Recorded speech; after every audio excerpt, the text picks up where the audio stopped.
Is King Charles I a tyrant? What is the English Civil War, and how did it happen? In the early 17th century, the people of England, as well as Parliament, gained a paranoia towards Catholicism.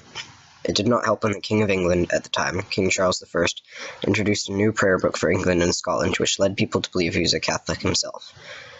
Also, to add to that theory, he married the Catholic French princess Henrietta Maria in 1625. Charles also imposed a new church, the Church of England, and put himself as head nobleman in fear that the existing religious noblemen would become too powerful. Charles then tried to rule without Parliament for 11 years as a dictator type of monarch, but later found he needed money to fight the Scottish and the Spanish who were in battle against England.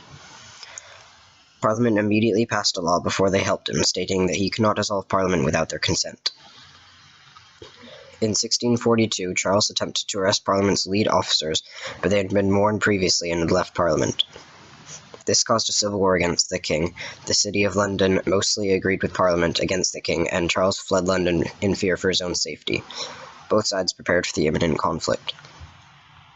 Mostly the heavily agricultural north and west sided with the king, and urban centers south and east sided with Parliament.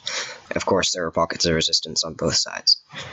The first battle, the Battle of Edge Hill, on October 23, 1642, was mostly a draw, but there are heavy casualties on both sides.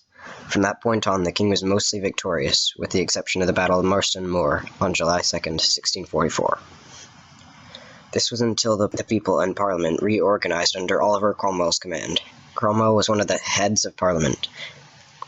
Cromwell trained the makeshift army of people with smarter battle tactics, turning them to the new model army that led them to victory in June 1645. The king then surrendered to the Scottish army, who handed him over to the Rump Parliament. The Rump Parliament was what was left after colonial pride drove out all the members opposed to trying the king for high treason from the Long Parliament. This includes the Presbyterians.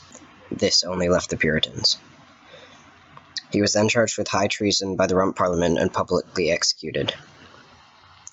Should King Charles I be considered a tyrant? What is a tyrant? A tyrant is a ruler or leader who uses their power with abuse or to rule oppressively. Charles did.